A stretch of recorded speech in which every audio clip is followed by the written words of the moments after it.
For mig handler herretøj om at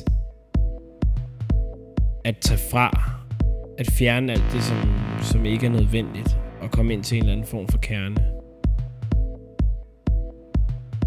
Da jeg startede med design, der vidste jeg ikke noget om det.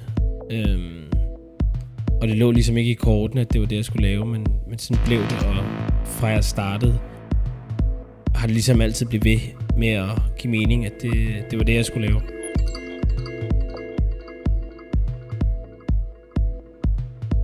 Nogle gange så kan processen med at designe tøj være meget langsomlig, og for mig er det vigtigt at lave projekter, hvor at jeg ligesom bliver rusket væk fra min sådan, fra det, jeg er vant til at komme ud på glat is og prøve noget andet. På den måde var det lidt mere at få lov til at lave et frimærke, ligesom komme væk fra sine faste rammer og lige pludselig lave noget, som man reelt ikke vidste noget som helst om. Der var rigtig mange ting ved at lave et frimærke, som var enormt spændende og meget fascinerende, og en af tingene var, hvor mange mennesker, som der faktisk skal til at lave et frimærke fra start til slut, og bare for man designer til man har et frimærke, hvor mange led det skal igennem. Det led, som var mest fascinerende og inspirerende og mest, var selve graveringen, hvor det foregår i målestok 1:1.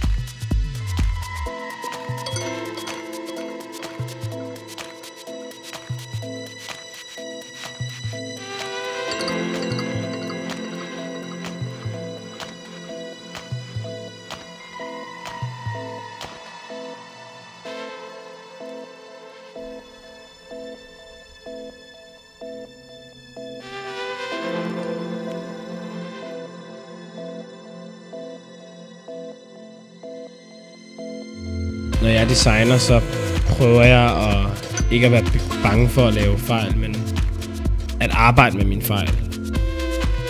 Og være bevidst om, at ting, som jeg laver nu, som giver mening for mig nu,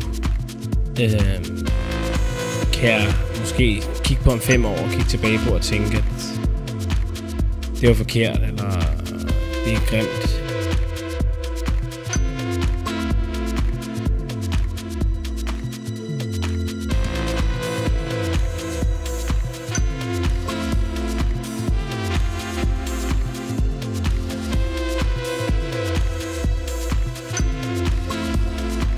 En anden ting, jeg synes er enormt fascinerende ved frimærker, er,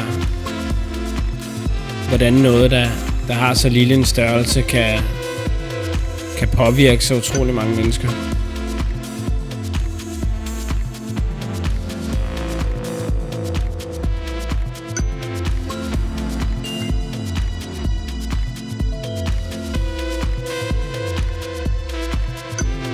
Kontra det tøj, som jeg laver, som på en eller anden måde mister sin værdi, falmer, bliver slidt, så